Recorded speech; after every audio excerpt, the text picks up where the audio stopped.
예, 성경 말씀 봉독하겠습니다. 요한복음 4장 19절부터 22절까지의 말씀을 다 같이 합독하도록 하겠습니다. 예, 여자가 가로되 주여 내가 보니 선지자로소이다. 우리 조상들은 이 산에서 예배하였는데 당신들의 말은 예배할 곳이 예루살렘에 있다 하되이다. 예수께서 가라사대 여자여 내 말을 믿으라. 이 산에서도 말고 예루살렘에서도 말고 너희가 아버지께 예배할 때가 이르리라. 너희는 알지 못하는 것을 예배하고 우리는 아는 것을 예배하노니 이는 구원이 유대인에게서 남이니라. 아멘. 예, 오늘 우리에게 주신 본문의 말씀을 통해서 지난 시간에 이어서 두 번째로 예배란 무엇인가 라고 하는 주제로 함께 은혜 나누기를 원합니다. 지난 시간에는 많은 사람들이 하나님께 예배를 드리고 있지만 실상은 예배가 무엇인지 알지 못한 채 예배하고 있다는 것을 말씀을 드렸습니다. 오늘 우리가 읽은 본문의 말씀에 나오는 이 사마리아 여인처럼 말입니다. 이로 인해서 그들의 삶과 예배는 완전히 분리되어 있습니다. 다시 말씀드리면 교회에 나왔을 때는 예배 드리는 것 같은데 교회 문 밖을 나서는 순간부터 예배하는 전혀 상관없는 삶을 살아가고 있다 이 말입니다. 따라서 그러한 우리의 모습은 하나님의 말씀을 청종치 않을 뿐만 아니라 하나님의 법을 버리고 자신들의 뜻대로 생활하게 됩니다. 그러다가 주일이 돌아오면 또 교회에 나가서 앉아있기만 하면 예배 드린 것으로 착각하기에 이르게 되었습니다. 그러면서도 그것이 전혀 잘못되었다고 인식하지 못합니다. 마치 말라기서에 나오는 제사장들이 하나님께서 더러운 예물을 받지 않으심에도 불구하고 우리가 어떻게 하나님을 섬기지 않았다고 그럽니까? 라고 반문하는 것처럼. 심지어 잘못된 예배를 드리고 있다고 성경을 통해 가르치면 이를 듣고 돌이키기보다는 오히려 분을 내며 핍박하기도 합니다.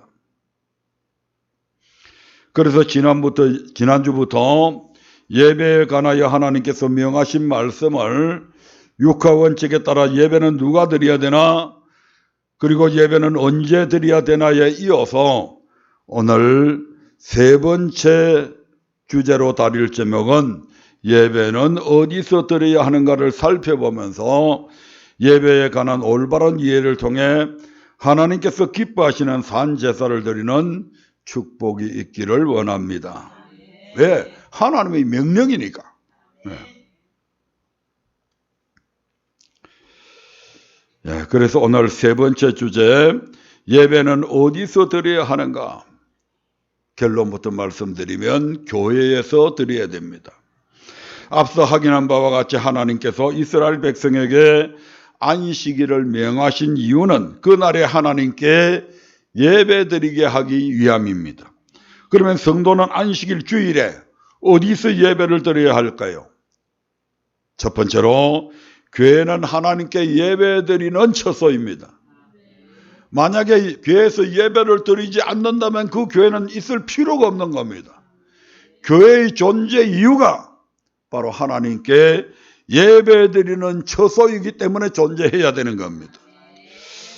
예, 오늘 우리가 읽은 요한복음 4장 22절에서 예수님은 너희는 알지 못하는 것을 예배하고 우리는 아는 것을 예배하노니 이는 구원이 유대인에게서 남이니라고 말씀을 하셨습니다. 하나님께 예배드리는 것이 유대 민족을 구원하신 목적이기 때문에 신약시대에 와서도 예배는 반드시 유대인에게 명령된 대로 드려야 한다는 것입니다. 그래서 출애굽 사상을 통해 하나님께서 주일에 어디에서 예배를 드리라고 명하셨는지 확인해 보려고 합니다. 첫 번째로 산에서 예배드리라, 이렇게 이 산에서 나를 섬기리라, 이 산에서 예배드리라고 말씀하고 있는 것을 보게 됩니다. 우리 하나님께서 출애굽기 3장 1절부터 9절까지에 보면 모세에게 사명을 주시는 과정이 나옵니다. 시내산의 떨기나무에 불이 붙어서 모세가 호기심에 이끌려서 그 떨기나무 가까이로 갔는데 거기서 모세가 하나님을 만나게 됩니다. 그리고 하나님께서는 그 모세에게 야, 네가 지금 애굽에 들어가 가지고 내 백성들을 이끌고 나와야 되겠다. 그 지도자로 내가 너를 세우고자 한다. 그러니까 가라. 그러니까 모세가 하나님 무슨 말씀이십니까? 내가 지금 젊을 때 나이 40대도 되지 않았던 일들을 지금 나이가 80이 되어가지고 노인네가 되어 있는 나보고 가서 그렇게 그 일을 하라 합니까? 저 못 갑니다.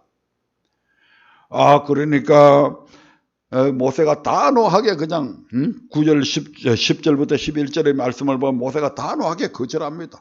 무슨 천부당 만부당한 말씀입니까? 저 절대 못 갑니다.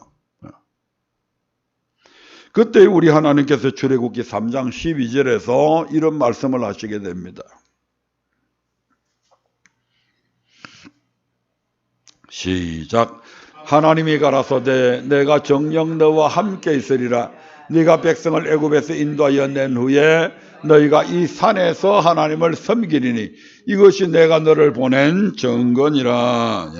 하나님은 반드시 모세와 함께 있을 것을 약속하시고 모세가 이스라엘 백성을 애굽에서 인도하여 낸 후에 그들이 이 산에서 하나님을 섬기게 될 것이니 이것이 바로 내가 너를 보낸 증거가 될 것이라고 이렇게 말씀하십니다. 즉 하나님께서 모세를 세워 이스라엘 백성을 애굽에서 구원하시는 것은 그들로 이 산에서 하나님을 섬기게 하기 위함이라는 것을 말씀하고 있습니다. 이는 곧 출애굽의 목적을 말씀하고 있는 것이죠.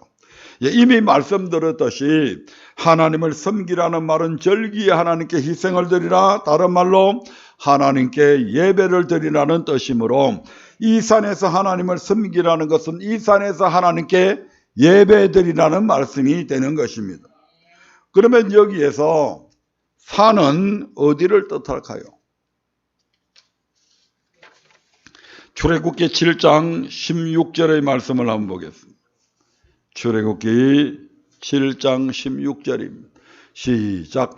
그에게 이르기를 히브리 사람의 하나님 여호와께서 나를 왕에게 보내어 이르시되 내 백성을 보내라. 그들이 광야에서 나를 섬길 것이니라 하였으나 이제까지 내가 듣지 아니하도다. 모세가 하나님께서 명하신 대로 바로 왕에게 가가지고 그들이 광야에서 나를 섬길 것이냐라고 하는 하나님의 말씀을 그대로 전하게 됩니다. 이스라엘의 출애굽 목적을 말할 때 출애굽기 3장 12절에서 방금 우리가 읽은 말씀에서는 이 산에서 하나님을 섬기리니라고 한 것을 여기서는 광야에서 나를 섬길 것이니라는 그런 말로 표현되어 있습니다. 이를 통해서 산과 광야가 같은 의미로 사용되고 있음을 우리가 볼 수가 있습니다. 그러면 광야는 무엇을 의미할까요? 이스라엘의 출애굽 역사는 신약 시대의 초대 교회까지 그대로 전해지고 있었는데 스데반의 설교를 통해 이를 확인해 보겠습니다. 사도행전 7장 38절입니다. 시작. 시내산에서 말하던 그 천사와 및 우리 조상들과 함께 광야 교회에 있었고 또 생명의 도를 받아 우리에게 주던 자가 이 사람이라. 스데반은 모세를 쫓아 애굽에서 나온 이스라엘 백성이 모세와 함께 40년 동안 머물러 있었던 그 광야를 가리켜서 지금 광야 교회라고 말씀하고 있습니다. 그러므로 산에서 하나님을 섬기라는 말과 광야에서 하나님을 섬기라는 말을 오늘날로 보면 교회에서 하나님을 섬기라, 즉 교회에서 하나님께 예배 드리라고 하는 뜻임을 알 수가 있습니다. 두 번째로 광야에서 내 앞에서 섬기라고 말씀하고 있습니다. 앞의 내용을 좀 더 상세하게 설명해 주는 내용 말씀인데 출애굽기 5장 1절과 5장 3절에 나타나 있습니다. 먼저 출애굽기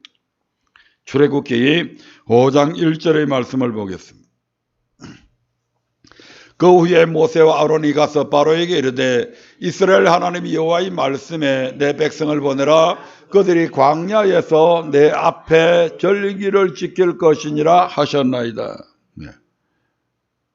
광야에서 내 앞에 절기를 지킬 것이니라. 네. 절기를 지키되 어디에서 지켜야 한다고 말씀합니까? 광야에서 내 앞에, 즉 광야에서 하나님 앞에 절기를 지켜야 한다고 말씀을 합니다. 이제 5장 3절도 보겠습니다. 그들이 가로되 히브리인의 하나님이 우리에게 나타나셨은즉 우리가 사흘 길쯤 광야에 가서 우리 하나님 여호와께 희생을 드리려 하오니 가기를 허락하소서. 여호와께서 언약이나 칼로 우리를 치실까 두려워하나이다. 예. 희생을 드리되 광야에 가서 우리 하나님 여호와께 드려야 한다고 말씀을 합니다. 광야는 광야 교회이므로 광야에서 또는 광야에 가서 하는 말은 구원받은 성도는 반드시 교회 생활해야 한다는 뜻입니다. 즉 교회 생활하면서 하나님 앞에 절기를 지켜야 합니다. 하나님께 희생을 드려야 한다는 것입니다. 그러면 내 앞 곧 하나님 앞은 어디를 말하며 우리의 희생을 받으시는 여호와 하나님은 어디에 계실까요? 성경은 여러 곳에서 여호와는 성전에 계신다고 말씀합니다. 여호와 하나님은 우리 모두가 다 잘 아시다시피 무소부지하신 분으로서 천지에 충만하게 계십니다. 어디에서든지 거하시지 않는 곳이 없습니다. 예레미야 23장 24절에서도 말씀하고 있고요. 아까 조금 전에 우리가 교독문을 낭독할 때 시편 139편에서도 나와 있습니다. 예, 예레미야 23장 24절 한번 보겠습니다. 시작. 나 여호와가 말하노라 사람이 내게 보이지 아니하려고 누가 자기를 은밀한 곳에 숨길 수 있겠느냐. 나 여호와가 말하노라 나는 천지에 충만하지 아니하냐. 네. 우리 하나님께서 계시지 않는 곳이 없습니다. 예, 그럼에도 불구하고 아담의 범죄 이후로 어느 누구도 하나님을 볼 수 없게 되었습니다. 천지에 충만해 있는데 사람들이 볼 수 없도록 그렇게 되었다 이 말입니다. 왜? 보면 죽으니까. 네. 그래서 하나님은 이 땅에 한 곳을 택하여 그곳에 거하시면서 자기 백성과 만나 주시겠다고 약속하셨는데 그곳이 바로 성전이다 이 말입니다. 네. 하나님은 이스라엘 백성을 애굽에서 구원하실 때 그들의 몸만 구원하신 것이 아니라 우양은 물론 애굽 사람의 은금 패물도 원하는 대로 가지고 나오게 하셨습니다. 그리고 시내산 앞에서 이스라엘 백성과 언약을 체결한 후 모세를 시내산으로 불러서 이스라엘 자손에게 맹하여 하나님께 예물을 가져오라고 하셨습니다. 출애굽기 25장 1절부터 7절의 말씀을 한번 보겠습니다. 1절부터 7절을 통해서 한번 확인하도록 하겠습니다. 하나님이 정말 예물 가지고 오라고 했는지. 예, 시작. 여호와께서 모세에게 일러 가라사대 이스라엘 자손에게 명하여 내게 예물을 가져오라 하고 무릇 즐거운 마음으로 내는 자에게서 내게 드리는 것을 너희는 받을지니라. 너희가 그들에게서 받을 예물은 이러하니라. 금과 은과 녹과. 예, 거기까지만 보겠습니다. 우리 하나님께서 분명히 모세를 시켜서 이스라엘 백성들에게 내한테 예물을 가져오라. 그렇게 명령하고 있는 것을 우리가 보게 됩니다. 왜 이렇게 예물을 가져오라고 그랬을까요? 우리 하나님이 전지전능하신 분이시고 모든 만물이 하나님 것이고 금과 은도 하나님 것인데 왜 이스라엘 백성들에게 주신 그 예물을 왜 하나님께서 가지고 오라고 하실까요? 8절에 이렇게 말씀하고 있습니다. 시작. 내가 그들 중에 그할 성소를 그들을 시켜 나를 위하여 짓되. 하늘에 계신 여호와께서 이스라엘 백성 가운데 친히 거하시기 위해서 성소를 지으라고 명령하신 것입니다. 하나님은 영이시잖아요.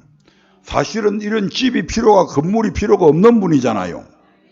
이 건물 지었다고 해서 하나님께서 그 크신 하나님이 여기 안에 거하신다? 상상이 안 되잖아요. 그럼에도 불구하고 우리 하나님은 분명히 이스라엘 백성들에게 너희들이 가지고 나온 금과 은과 모든 진귀한 것들로 성소를 지으라고 말씀하고 있고 거기에 거하시겠다고 지금 말씀을 하고 있는 겁니다. 그래서 이스라엘 백성 가운데 거하시기 위해서 너희들이 지으라고 이렇게 지금 말씀하시잖아요.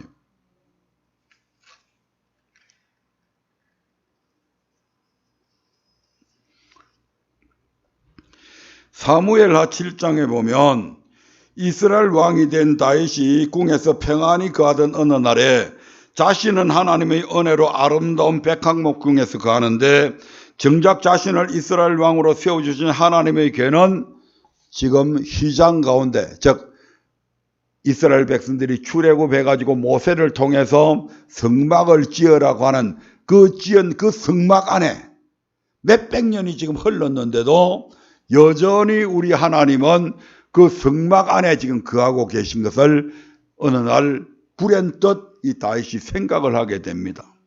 그 양심의 가책이 생기는 것이죠. 내가 누구 때문에 이스라엘의 이 왕이 되었는데 그 수많은 환난 가운데서도 우리 하나님께서 나를 지켜주시고 보호해 주셨는데 그 하나님의 은혜로 말미암아 내가 이제 남북 왕국이 통일된 거대한 이스라엘의 왕이 되었는데 나는 이렇게 하나님의 은혜로 그것도 백항목궁에 지금 편안히 누워서 거하고 있는데 우리 하나님이 거하시는 곳은 지금 아주 낡아버린 그 휘장 가운데 천막이잖아요. 말이 그냥 휘장이라고 표현했지만 천막이잖아요. 그 천막 안에 우리 하나님이 계신다. 다윗이 견딜 수가 없었습니다. 그래서 나단 선지자한테 자기의 마음을 얘기합니다. 야, 내가 이게 너무 마음이 아프다. 이런 식으로 이제 토로를 하니까 나단이 이제 왕한테 왕이 좋으실 대로 하라고 이제 그러고 돌아가게 되죠. 사무엘하 7장 1절부터 3절의 말씀을 통해서 한번 그 부분을 확인해 보도록 하겠습니다. 시작. 여호와께서 사방의 모든 대적을 파하사 왕으로 궁에 평안히 거하게 하신 때에 왕이 선지자 나단에게 이르되 볼지어다 나는 백항목궁에 거하거늘 하나님의 괴는 휘장 가운데 있도다. 나단이 왕께 구하되 여호와께서 왕과 함께 계시니 물은 마음에 있는 바를 행하소서. 그리고 나서 이제 그 밤에 나단은 자기 처소로 돌아가는데 돌아가는 도중에 우리 하나님께서 이 나단에게 나타나가지고 너 다윗에게 가가지고 이런 축복을 해줘라 해가지고 오히려 축복할 것을 명령하게 됩니다. 그래서 나단이 다윗에게 와가지고 이렇게 말씀하시게 되죠. 7장 4절부터 5절의 말씀을 한번 봅니다. 시작. 그 밤에 여호와의 말씀이 나단에게 임하여 가라사대 가서 내 종 다윗에게 말하기를 여호와의 말씀이 네가 나를 위하여 나의 거할 집을 건축하겠느냐. 이때에도 하나님은 다윗이 건축하고자 했던 그 성전을 가리켜서 나의 거할 집이라고 지금 말씀을 하고 있습니다. 그리고 하나님을 위하여 하나님께서 거하실 성전을 지으려는 다윗의 마음을 크게 기뻐하시고 다윗을 축복하게 되는 장면이 그 이하에 보면 쭉 나옵니다. 하지만 다윗은 전쟁으로 인해 피를 너무 많이 흘렸기 때문에 성전 건축에 필요한 재료만 준비하였을 뿐 마음은 성전을 짓고 싶은 마음이 굴뚝 같은데 하나님께서 허락지 아니하시고 그 아들 된 솔로몬을 통해서 예루살렘 성전이 건축이 되어집니다. 그 성전이 건축된 후에 솔로몬은 다윗성에 있는 언약궤를 모셔와서 성전에 안치하고 이스라엘 온 회중을 위하여 축복을 하게 되는데 그 내용 중에 다음과 같은 말씀이 있습니다. 열왕기상 8장 12절 13절의 말씀을 보겠습니다. 시작. 그때에 솔로몬이 가로되 여호와께서 캄캄한 데 계시겠다 말씀하셨사오나 내가 참으로 주를 위하여 계실 전을 건축하였사오니 주께서 영원히 거하실 처소로소이다 하고 역대에도 있습니다만은 생략을 하고, 이처럼 솔로몬도 자신이 건축한 예루살렘 성전을 가리켜서 뭐라고 얘기했다고요? 주께서 영원히 거하실 처소라고 하였습니다.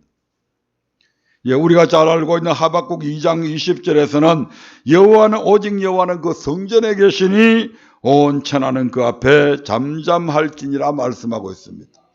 여호와께서 어디에 계신다고요? 성전에 계신다. 성전은 여호와께서 주께서 영원히 거하실 처소다. 이러한 이 말씀들을 통해 알 수 있듯이 성소 곧 성전은 하늘에 계신 여호와께서 이 땅에 속한 하나님의 백성 가운데 거하시기 위해 택하사 거룩하게 구별하신 곳입니다. 아멘. 하나님은 이 온 우주 가운데 특별히 지구 안에 안 계시는 곳이 없습니다. 그럼에도 불구하고 그 하나님께서 당신의 백성 가운데 거하실 때는 반드시 아무 곳에서나 그 백성을 모아놓고 그들에게 나타나는 것이 아니다 이 말입니다. 분명한 장소를 만드셨잖아요. 분명히 우리 하나님께서 곳을 만드셨잖아요.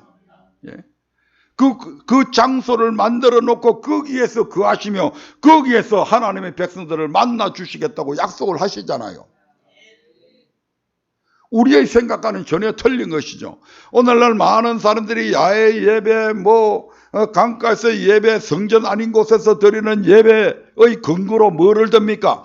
하나님은 무소부지하신 분이시기 때문에 어디에서든지 계신다. 그러니까 예수 믿는 사람들이 그곳에 가서 그냥 예배 드리면 하나님께서 받으시고 만나 주신다고 착각하고 있잖아요. 만약에 그렇다고 한다면 귀찮게 하나님께서 왜 이 성막을 왜 지으라고 그랬습니까? 그냥 이스라엘 백성들이 지금 거룩한 무리들이잖아요. 그들 가는 곳곳마다 하나님이 그냥 따라다니면 되잖아요. 근데 하나님이 그리 안 하셨다니까. 수많은 300만이나 되는 이스라엘 백성들이 모인 그곳에 우리 하나님께서 특별히 성소를 만들라고 거기서 내가 너희들을 만나 주겠다고.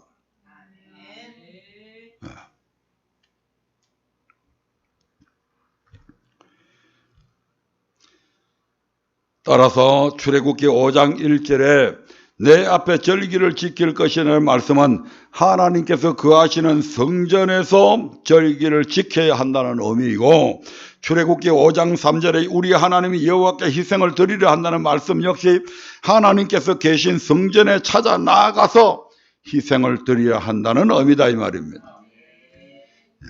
뿐만 아니라 성전은 여호와의 이름을 두시려고 택하신 곳이라고 말씀합니다.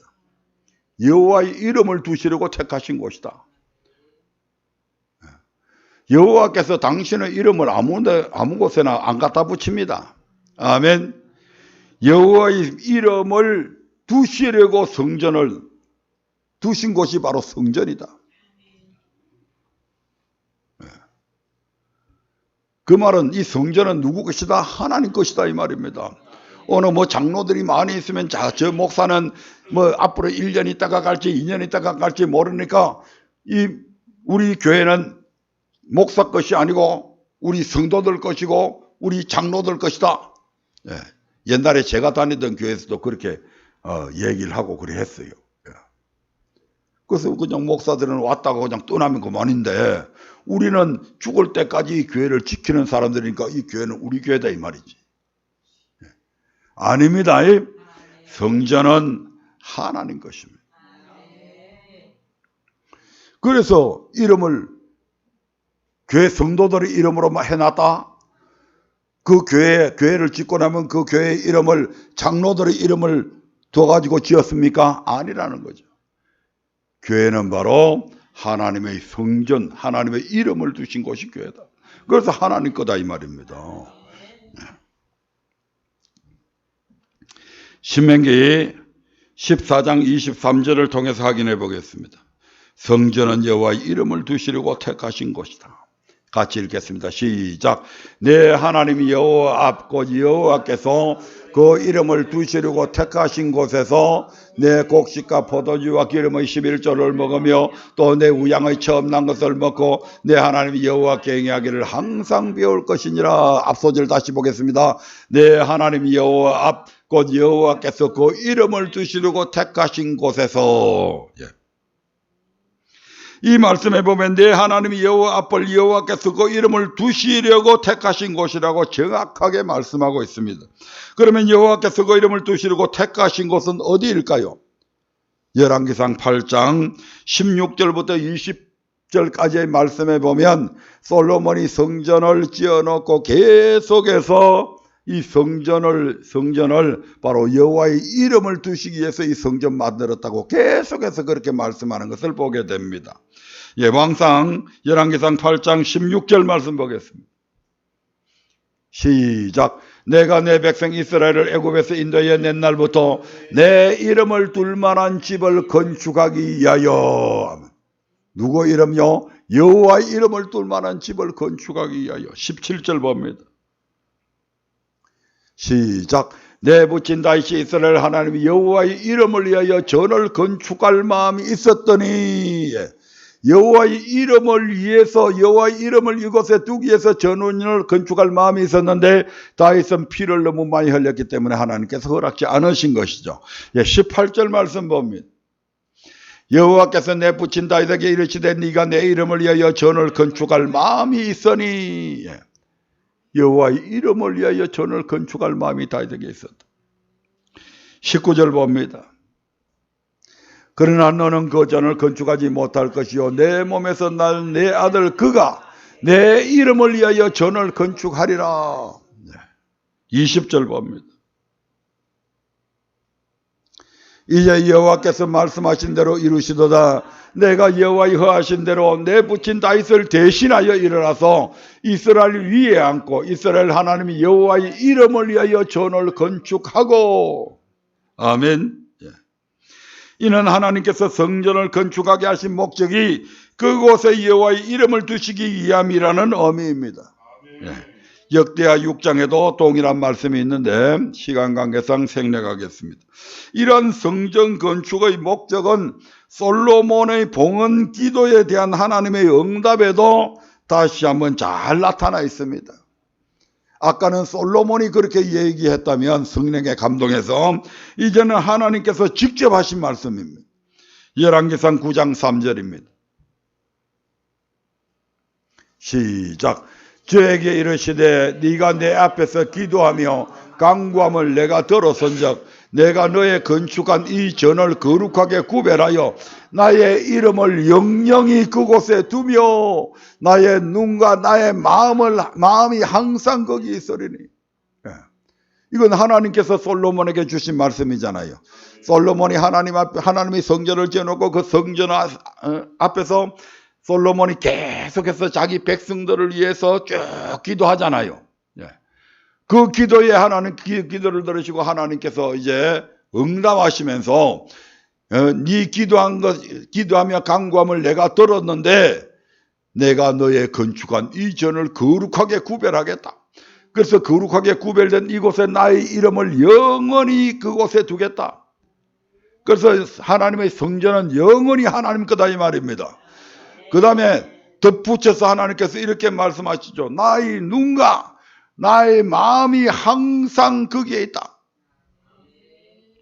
우리 하나님의 눈이 계속해서 이 성전을 주시하고 있고 우리 하나님의 마음이 늘 이곳에 와 있고 얼마나 좋은 곳입니까 이곳이. 아멘. 우리 하나님의 이름을 두신 것이고 이게 하나님의 집에서 하나님의 눈이 불꽃같이 눈으로 우리를 살펴보고 있고 그 하나님께서 우리의 모든 마음을 다 쏟아서 이곳을 지금 보고 계십니다. 그러니 이곳에 와서 어떤 죄를 지었더라 할지라도 하나님 앞에 통회하면 하나님께서 안 들으시겠냐 이 말입니다. 그 상한 심령을 안 고쳐주시겠냐 이 말입니다. 예?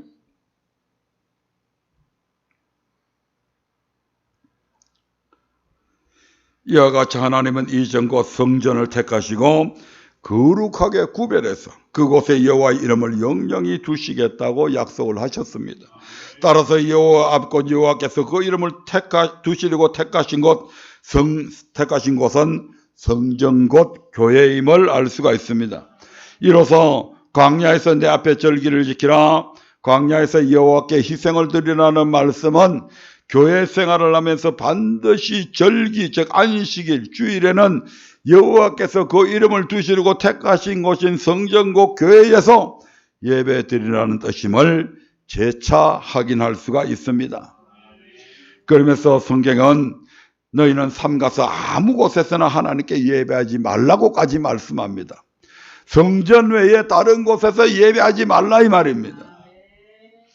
이스라엘 백성이 40년 광야 생활 후에 모압 평지에 이르렀을 때 모세는 가나안 땅을 바라보기만 하고 들어가지 못하는 그런 상황 속에서 이스라엘 전 회중을 그 모압 평지에 모아놓고 시내산에서 받은 그 율법의 말씀을 모세가 다시 한 번 더 설명을 하는 장면이 나옵니다. 아멘. 예, 그 가운데 신명기 12장에서는 하나님께 예배드리는 곳에 대해서 설명하신 말씀이 기록되어져 있습니다. 예, 삼가서 보이는 아무 곳에서든지 번제를 드리지 말고 여호와께서 자기 이름을 두시고 택하신 곳으로 찾아 나아가서 예배드리라고 말씀합니다. 신명기 12장 1절을 한번 보겠습니다. 12장 1절 시작. 내 열조의 하나님 여호와께서 내게 주셔서 얻게 하신 땅에서 너희가 평생에 지켜 행할 규례와 법도는 이러하니라. 이스라엘 백성이 약속의 땅 가나안에 들어가서 평생에 변개치 말고, 왜냐하면 이제 모압 평지에서 요단강만 건너면 가나안 땅이잖아요. 하나님께서 약속하신 땅에 이제 들어가게 되는데 그 땅에 들어가기 전에 너희가 약속의 땅 가나안에 들어가서 평생에 변개치 말고 지켜 행해야 할 규례와 법도가 지금 무엇인지를 말씀하고 있는 거잖아요. 예, 2절부터 4절의 말씀을 한번 보겠습니다. 2절부터 4절입니다. 시작. 너희가 쫓아낼 민족들이 그 신들을 섬기는 곳은 높은 산이든지 작은 산이든지 푸른 나무 아래든지 물어나고 그 모든 것을 너희가 마땅히 파멸하며 그 단을 헐며 주상을 깨뜨리며 아세라상을 불사르고 또 그 조각한 신상들을 찍어서 그 이름을 그곳에서 멸하라. 너희 하나님 여호와에게는 너희가 그처럼 행하지 말고, 너희 하나님 여호와에게는 너희가 그처럼 행하지 말고, 너희가 쫓아낼 민족들 곧 가나안 족속들은 높은 산이든지 작은 산이든지 푸른 나무 아래든지 물어나고 보이는 아무 곳에서나 단을 쌓고 자기 신들을 위한 신상을 만들어 세우고 그 앞에서 경배한다. 그러므로 너희는 가나안 땅에 들어가면 마땅히 그들의 단을 헐어버리고 그 종악한 신상들을 찍어서 불태워버리고 그 이방 신들의 이름을 그곳에서 완전히 멸해버리라. 그리고 너희의 하나님 여호와에게는 그들처럼 보이는 아무 곳에서나 제사 드리지 말라는 것입니다. 당시 40년 광야 생활 막바지에 이른 이스라엘 백성은 적각 우리에 흐르는 가나안 땅을 눈앞에 두고 있었습니다. 그런 상황 속에서 하나님은 왜 모세로 하여금 백성들에게 이같이 명하셨을까요? 이는 그들이 지나온 광야의 길과 이제 들어가 얻게 될 가나안 땅을 비교해 보면 잘 이해가 되어질 겁니다. 40년 동안 이스라엘 백성들이 걸어온 그 광야 생활은 어떤 곳입니까? 첫 번째로 먹을 것도 마실 물도 구하기 힘든 그런 간주한 땅이잖아요. 아멘. 하나님께서 주시지 아니하시면, 하나님께서 만나를 주시지 아니하시면, 하나님께서 반석을 깨뜨려서 그들에게 물 주지 아니하면 목말라 죽을 수밖에 없고 굶주려 죽을 수밖에 없는 곳이잖아요 지금. 그리고 낮에는 폭염, 밤에는 한파, 그리고 곳곳에서 생명을 위협하는 뱀과 정글이 우글거리는 것이 그곳 지금 광야 생활이었잖아요. 그래서 하나님께서는 구름 기둥으로 그들의 그늘을 만들어 주시고 불 기둥으로 한파를 이겨낼 수 있도록 그들을 따뜻하게 해주셨고 모든 정갈의 위험과 뱀의 위험으로부터 지켜주셨잖아요. 이처럼 광야는 하나님의 도우심이 없이는 단 하루도 살 수 없는 곳이었다 이 말입니다. 따라서 그들은 40년 내내 하나님이 명하시는 대로 성막을 중심으로 동서남북에 각각 세 지파씩 진을 치고, 구름이 성막 위에 떠오르면 진행하고 구름이 머물면 일주일이든 한 달이든 그곳에 유하는 성막 중심의 생활을 했습니다. 꼭 은혜서 그런 게 아니고 믿음이 있어서 그렇게 했다기보다는 그렇게 하자면 생존할 수가 없으니까 막 어쩔 수 없이 살기 위해서는 그런 식으로 하나님 중심으로 살아갈 수밖에 없었다 이 말입니다. 그런데 지금 자기들이 들어가야 될 그 가나안 땅은 어떤 곳입니까? 그곳에는 불과 구름 기둥이 없어도 더위나 추위로 인해서 염려할 필요가 없게 됩니다. 추우면 집안에 가서 불 피워놓고 있으면 되고요. 더우면 시원한 그늘나무 밑에 있어 가면 됩니다. 굳이 구름 기둥 그런 것이 필요가 없는 곳이에요. 그리고 골장이나 산지, 시내, 그 다음에 이런 곳에서 분천, 샘솟듯이 팍 치솟아 오르는 그런 샘물이 터져 나온 것입니다. 그러니까 물이 없어서 하나님 앞에 기도해야 될 필요도 없고 먹을 양식이 없다고 하나님 앞에 기도할 필요도 없는 곳입니다. 어디에 가든지 마음껏 따먹을 수 있는 과일들이 절비에 있고요. 시원한 물을 어디에서든지 구할 수 있는 곳입니다. 한마디로 가나안은 굳이 성막을 중심으로 생활하지 않아도 어디에서든지 안전하게 가며 풍족하게 생활할 수 있는 곳이었다 이 말입니다. 더군다나 가나안 땅 거민은 높은 산, 작은 산, 푸른 나무 아래와 같이 아무 곳에서나 단을 쌓고 신상을 만들어 섬겼습니다. 왜 우리가 조금 먼 곳 예루살렘 성전까지 꼭 이 땡볕에 걸어가서 예배 드려야 되냐? 그냥 우리도 가까운 곳에 저 시원한 그늘나무 밑에, 당산나무 밑에 거기서 예배 드리자. 이런 유혹이 올 수 있다 이 말입니다.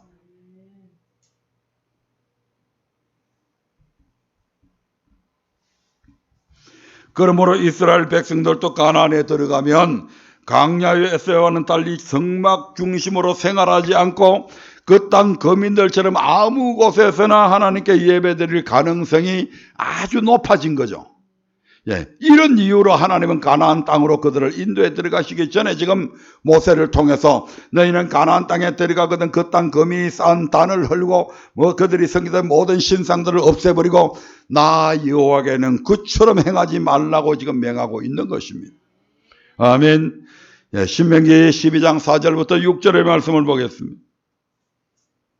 시작. 너희 하나님 여호와에게는 너희가 그처럼 행하지 말고 오직 너희 하나님 여호와께서 자기 이름을 두시고 너희 모든 지파 중에서 택하신 곳인 그 거하실 곳으로 찾아 나아가서 너희 번제와 너희 희생과 너희의 11조와 너희 손의 거제와 너희 서원제와 낚은 예물과 너희 우양의 처음 나온 것들을 너희는 거리로 가져다가 드리고 아멘.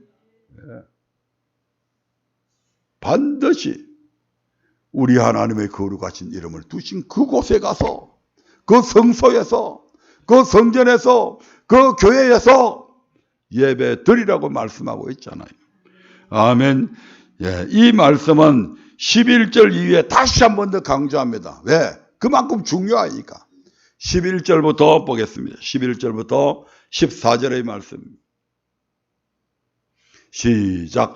너희는 너희 하나님 여호와께서 자기 이름을 두시려고 한 곳을 택하실 그곳으로 나의 명하는 것을 모두 가지고 갈지니 곧 너희 번제와 너희 희생과 너희 11조와 너희 손의 거제와 너희가 여호와께 선하는 모든 아름다운 선물을 가지고 너희와 너희 자녀와 노비와 함께 너희 하나님 여호와 앞에서 즐거워할 것이요 내 성중에 거하는 레인과도 그리할지니 예인은 너희 중에 분깃이나 기업이 없음이니라. 너는 삼가서 내게 보이는 아무 곳에서든지 번제를 드리지 말고 오직 너희의 한 지파 중에 여호와의 택하실 그곳에서 너는 번제를 드리고 또 내가 내게 명하는 모든 것을 거기서 행할지니라. 오직 너희의 한 지파 중에서 여호와께서 택하실 그곳에서 너희는 번제를 드리고 이스라엘 12지파 중에 하나님께 제사하는 곳으로 택하신 곳이 있으니 반드시 그곳에서 제사를 드리라고 말씀합니다. 앞서 살펴보았듯이 여호와께서 자기 이름을 두시려고 택하신 곳은 하나님께서 택하시고 거룩하게 구별하신 성전과 교회를 말합니다. 그러므로 이러한 말씀들을 정리해보면 하나님은 이스라엘 백성에게 다음과 같이 당부한 것입니다. 광야의 길을 걷고 있는 동안 너희는 오직 나 여호와 하나님의 보호하심이 있는 성막을 중심으로 살았고 은혜를 누려왔다. 그러나 이제 들어가 얻게 될 가나안 땅은 광야와 달리 먹을 것 마실 것이 풍부하고 거할 곳이 많은 젖과 꿀이 흐르는 땅이다. 그때 너희는 절대 삼가서 가나안 땅 사람들이 자기 신들에게 하는 것처럼 아무 곳에서나 나 여호와 하나님께 제사 드리지 말고 오직 내가 나의 이름을 두시려고 택하신 곳이 있는데 그 성전에 찾아 나아가 예배를 드리라. 이렇게 지금 말씀하고 있는 거다 이 말입니다. 그러면 이 명령은 가나안 땅에 거한 이스라엘 백성에게만 해당되는 것일까요? 오늘 우리와는 아무 상관이 없을까요? 결코 그렇지 않습니다. 우리가 요한복음 4장 22절에서 뭐라고 말씀합니까? 우리 주님께서 너희는 알지 못하는 것을 예배하고 우리는 아는 것을 예배하노니 이는 구원이 유대인에게서 남이라는 말씀을 통해 알 수 있듯이 이 말씀은 오늘날 우리에게도 동일하게 적용되어진다 이 말입니다. 지금도 하나님을 알지 못하는 세상 사람들은 보이는 아무 곳에서나 자기 신들을 위해 단을 쌓고 그곳에서 자기의 신들을 섬기고 있잖아요. 그러나 예수 믿는 사람은 그들과 달리 산이나 들에서 자기 편리한 대로 아무 곳에서나 하나님께 예배드려서는 안 되며 오직 여호와께서 자기 이름을 두시려고 택하시고 성전으로 찾아 나아가서 예배드려야 하는 것입니다. 제가 어릴 때만 해도 그렇게 알았어요. 그런데 시대가 변하고 어느 날 몇십 년이 지나고 나니까 이제는 아무 곳에서나 예배드려도 된대. 하나님이 그전에는 제가 어릴 때는 너는 그렇게 예배드려야 된다 그렇게 가르치셨고 이제 한 3, 40년이 지난 후에는 야 이제부터는 너는 아무 곳에서나 예배드려야 된다고 그렇게 어디 성경 어디에 그런 말씀을 써놨어요. 하나님의 말씀은 어제나 오늘나 영원토록 동일하고 변함이 없으십니다. 출애굽 시대의 이스라엘 백성들에게나 오늘 우리에게나 하나님의 앞에 예배드리는 것은 딱 정해져 있다 이 말입니다. 시대가 바뀌었다고 해서 세월이 흘렀다고 해서 하나님의 말씀은 이래저래 변개되는 것이 아닙니다. 이것이 변하지 않는 하나님의 명령이며 우리는 이 명령대로 예배해야 합니다. 마지막으로 성전은 하나님께 제사 드리는 곳입니다. 역대하 2장 4절에서는 이런 말씀이 있습니다. 역대하 2장 4절에 보면 성전은 하나님께 제사 드리는 곳이다. 같이 읽어보겠습니다. 시작. 이제 내가 나의 하나님 여호와의 이름을 위하여 전을 건축하여 구별하여 드리고 주 앞에서 향제로를 사르며 항상 떡을 진설하며 안식일과 초하루와 우리 하나님 여호와의 절기의 조석으로 번제를 드리라니 이는 이스라엘의 영원한 규례니이다. 성전은 여호와의 절기의 조석으로 번제를 드리라니 이 말씀은 솔로몬이 성전 건축을 준비할 때 두로 왕에게 사자를 보내어 이런 말의 일부인데 이때 솔로몬은 나의 하나님 여호와의 이름을 위하여 전을 건축하여 구별하여 드리고 주 앞에서 안식일과 초하루와 절기의 조석으로 번제를 드리려 하니 이는 이스라엘의 영원한 규례니이다. 이스라엘의 영원한 규례로서 이렇게 정해놨다 이 말입니다. 하나님께 번제고 제사 드리기 위해서 성전을 건축하겠다는 것을 지금 두로 왕에게 말씀하고 있는 거잖아요. 또한 솔로몬이 성전을 봉헌하고 하나님께 기도드렸을 때 하나님께서는 다음과 같이 말씀하셨습니다. 역대하 7장 12절의 말씀을 한번 보죠. 역대하 7장 12절입니다. 밤에 여호와께서 솔로몬에게 나타나서 이르시되 내가 이미 네 기도를 듣고 이곳을 택하여 내게 제사하는 전을 삼았으니 뭐 하는 전요? 제사하는 전. 예배드리는 전. 하나님께서 그렇게 삼으셨다잖아요. 내 생각이 어떠하든지 간에 상관없어. 아무 곳에서나 들어도 된다. 강에서 들어도 된다. 어느 건물에서 들어도 된다. 사람 숫자가 많으니까 공설 운동장에 들어도 된다. 아니에요. 하나님은 그런 말씀하신 적이 없었어. 네가 상황에 따라 이렇게 저렇게 예배드리면 된다. 아니에요. 코로나가 왔기 때문에 집에서 드려야 된다. 아니라 이 말입니다. 전염병이 오면 집에서 예배드린다. 아니에요. 전염병이 든 사람은 집에 있을 수밖에 없어요. 격리시켜야 되니까. 예? 그래서 구약시대에 보면 문둥병이 걸리거나 그런 사람들은 이스라엘 회중에 있지 못하게 했잖아요. 왜? 전염되니까. 그래서 우리 하나님께 성경에도 보면 율법에도 보면 위생에 관한 이런 법들이 정결의식법에 다 나와 있잖아요. 그러니까 그렇지 않는 사람들은, 건강한 사람들은 반드시 나가서 드려야 된다 이 말입니다. 그 드리지 못할 사람들을 하나님께서 딱딱 구분해 놓으셨잖아요. 그 코로나19가 왔다 그러면 온라인 예배드리라, 그게 아니고 성전에서 예배를 드리되 뭐 전염성이 있는 발열이 있거나 어떤 증상이 있거나 이런 증상이 있으면 그분들은 못 가잖아요. 그 맞는 거죠. 그 성경대로 맞는 거다 이 말입니다. 그리고 아직 판명되지는 않았기 때문에 올 때마다 저런 소독약을 뿌리고 우리가 다 하는 거잖아요.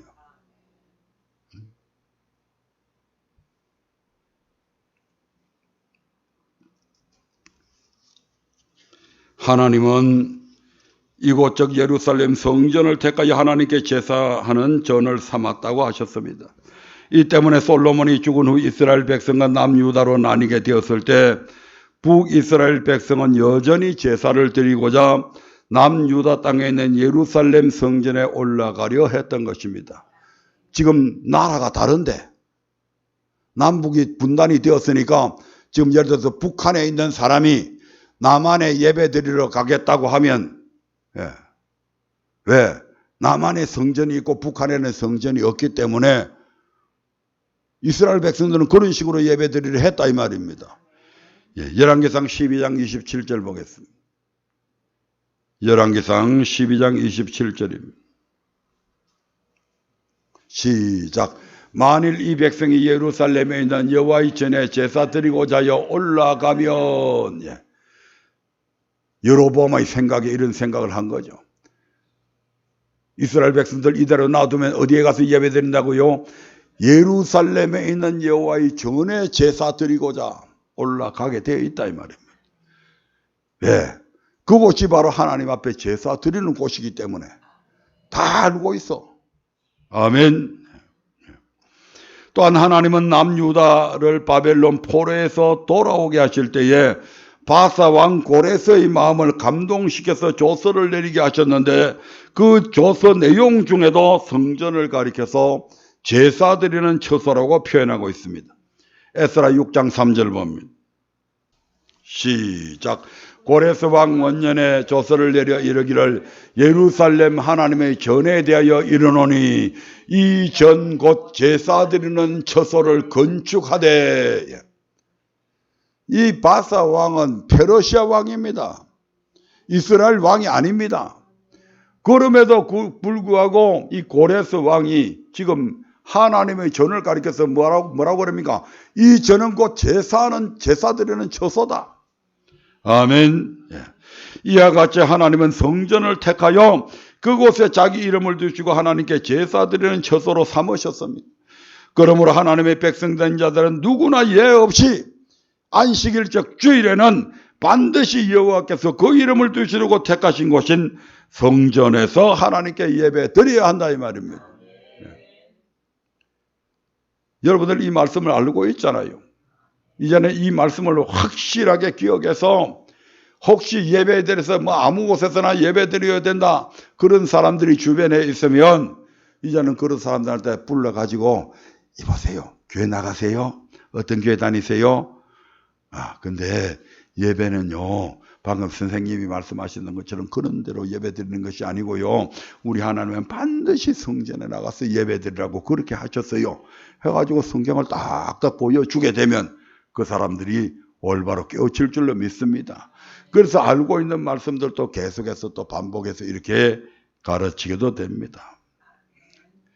그런데 이렇게 하나님께 예배드리도록 가르치고 있음에도 불구하고 반드시 하나님의 말씀이 선포되면 그렇게 예배드리지 않아도 돼 라고 방해하는 방해꾼이 있습니다. 그놈이 바로 마귀 새끼죠.